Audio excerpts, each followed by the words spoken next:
How's the royal family? I pray that everyone is doing well. First and foremost, my royal family, I would like to thank Ali Davis for sending me the link to this video.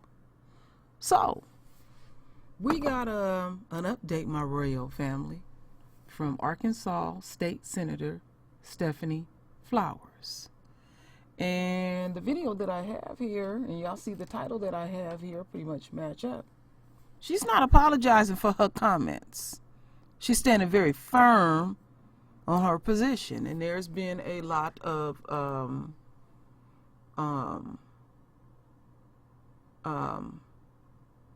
hyperbole around her passionate speech. And we're going to hear what she had to say. And I'm going to leave this article here, and y'all can read it at your leisure. And we're going to leave it there, and then I'm going to close it out real sweet.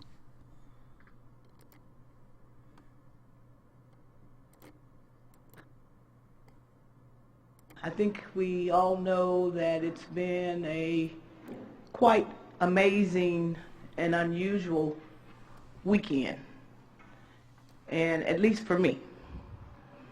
But I want to address some of the emotion and the passion of last Wednesday's Judiciary Committee meeting that went viral. And so many individuals, millions, have watched that video now. And social media has, in other words, blown up. And I think that's a good thing. The issue, and I'm not here to talk about the issue necessarily, but just about the response and those that felt compelled to blow up social media. So I'm here as much to address them, because we're live stream now. We voted for live stream.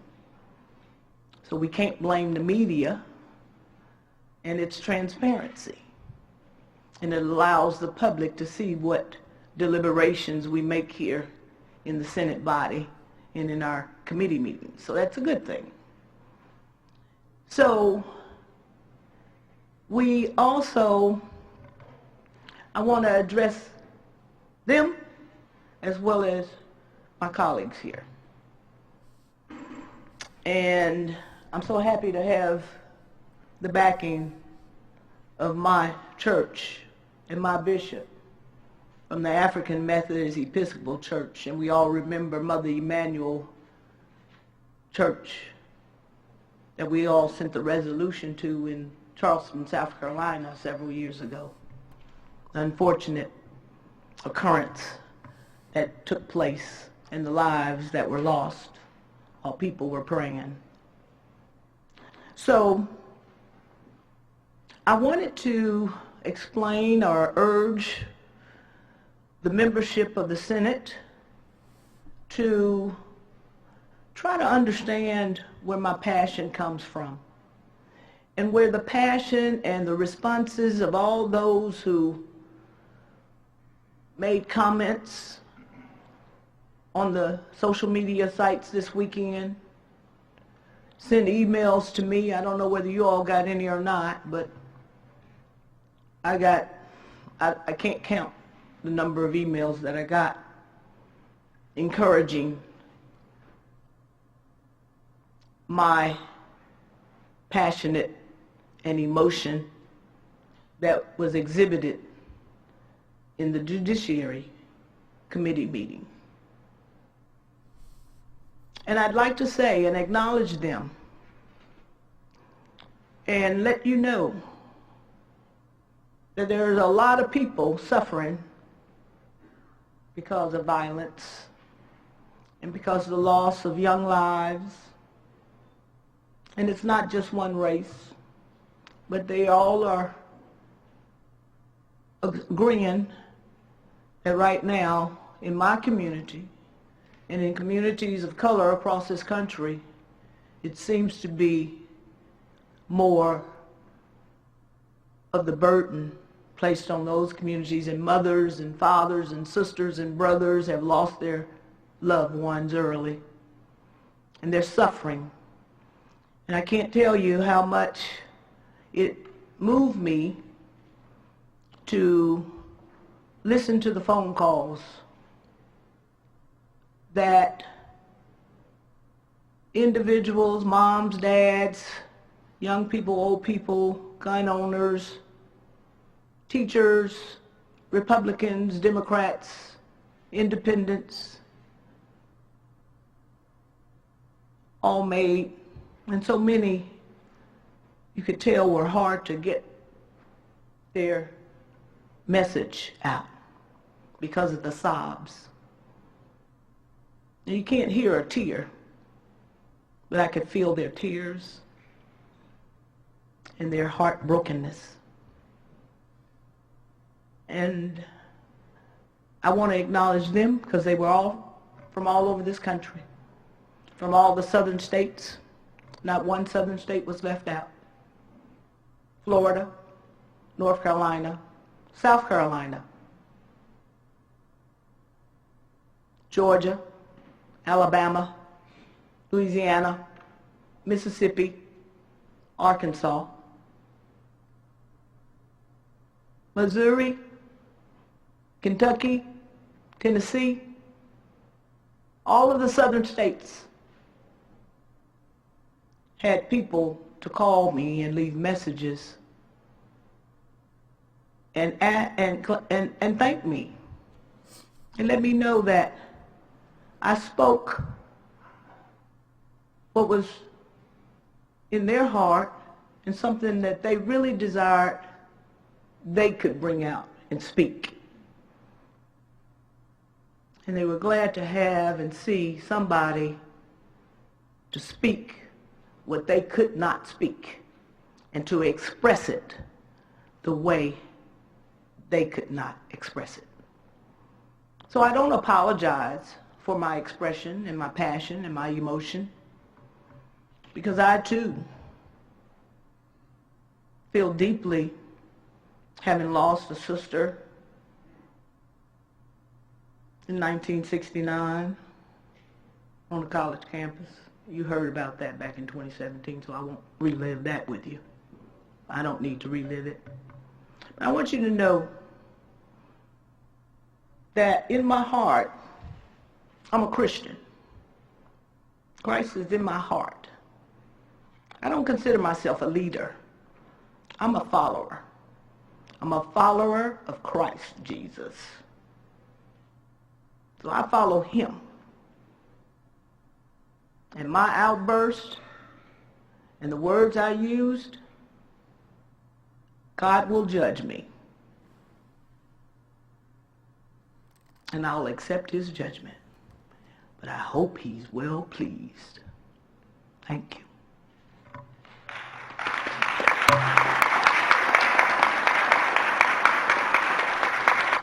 I'm a passionate guy.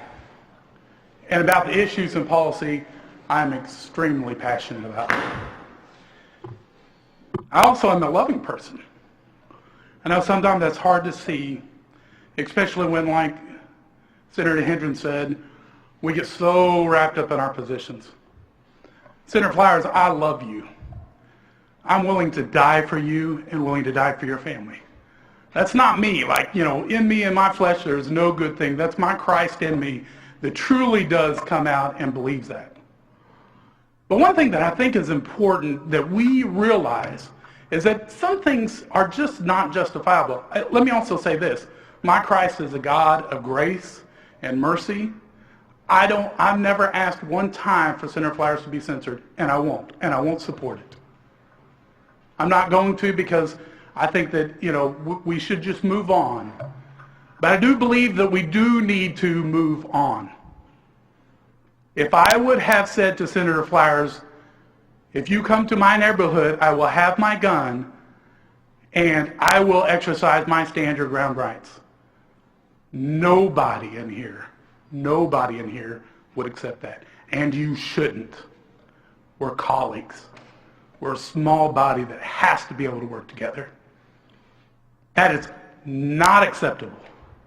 Does that warrant censure? Probably. I'm not asking for that, and I don't want that. But what I want is for it to be cut off. I want all of us to recognize what was said and what happened. Her passion is appropriate. Her place where she comes from is appropriate. And if we start censoring passion, I'm in trouble, right? I don't want that. I want us to be vigorous about how we debate. But I want us to be kind to each other. I want us to have decorum. And look, human nature is such that if you get punched in the mouth, you feel like you got to punch back, right? I mean, that's the way it works. And I understand that Senator Flowers felt like she got punched in the mouth just by me bringing that legislation, but that wasn't the point. I don't hate her or her people. I love her people. She doesn't know where I come from, but she could if she would talk to me. She could know. She could know what my background is. You know, I'm not some country bumpkin who's never seen a black person. That's not who I am. What I'm coming down here for, I didn't get permission from anyone to do this, and I don't want to waste any more time. But what I'm coming down here is to say, look, we are colleagues, we are friends, and I do love all of you. And if you ever see me not treating you with respect, then call me out on it, come to me, because that's my job, regardless of what I think about you and your positions, to respect each of you. I'm asking for every member to do the same thing. Thank you. Thank you. All right. So enough of his bullshit. All of that he was talking about is bullshit. And, you know, the enemy is the one. He's the one that came with the Stand Your Ground bill. And he's up in his feelings because of the response that Senator Stephanie Flowers got was a positive response. And like I said before, they sit up on their high horse with business as usual. And they always, constantly coming up with some type of law where they can kill us with impunity. And I'm very glad that our queen here stayed very firm on her position and said she's not going to apologize for her comments, you know. And a true Christian in my mind should be a fighter, not this old weak-willed, passionate, y'all love everybody, you know, turn the cheek and somebody can slap you and then I still love you. You slap me, I slap you. You come to my neighborhood with a gun, then we gonna make sure we got our guns on our hips too. So all that shit that the enemy is talking is bullshit. So Senator Flowers, you stand very firm on your position. And apologies are over. Marching is over. Begging and pleading for them to have understanding about us is over. Because they're not going to stop doing what they're doing. So all that shit that homeboy was talking is yada, yada, yada. Because they're going to keep doing what they're doing. They're very true to their nature. So yeah, you can be whatever you gonna be, God-fearing or whatever you were talking about. Again, fuck you and everything about you. I'm very unapologetic and very raw because having that type of speech was very coded. Very coded. And basically you want her to shut the fuck up and saying we're gonna be fair. Y'all don't even know what fair is. Now, this is supposed to be, your cesspool that you created, but you're always fucking with us. And we ask one motherfucking thing: leave us alone. But now, you done stirred us and pushed us so very far that it's about run me my money. Run me my money. I'm ADOS. I'm ADOS. I was talking to my husband the other day and tears came to my eyes because I know one of the rapists in my family, George Washington. I've told y'all about that. And when I learned about that when I was a teenager, when my mother told me, I thought, wait, what are you talking about? You mean the person on that dollar bill is the rapist in our family? Yes. And families have their historians, and we got the little bullshit plaque, and they acknowledged and all of that. Fuck your plaque. You raped my many great-grandmothers. So that's something to be proud of? That ain't nothing to be proud of. We didn't ask to come over here. Literally, our blood soaks in the soil of America. And now everybody wants to get convenient amnesia and act like we ain't did shit. So it's more than just leaving us alone. We're not going to leave you alone. We're going to hold your feet to the fire and expose your fuckery. And just for the sake of my family, fuck George Washington. Fuck you. You ain't nothing more than a rapist. Every time I see the motherfucker, I think that's the rapist in my family. It gets me. It gets me as I speak. I get emotional. Some people in the family proud of it. I don't know why you would be proud of somebody that raped somebody in your family. They're always fucking with us. So fuck you and your stand your ground. And what's this dude, Bob Billinger? Fuck you. Talking about you gonna die for her family. You lying motherfucker. So my royal family, let me just leave it there because I'm ranting. Because I'm angry.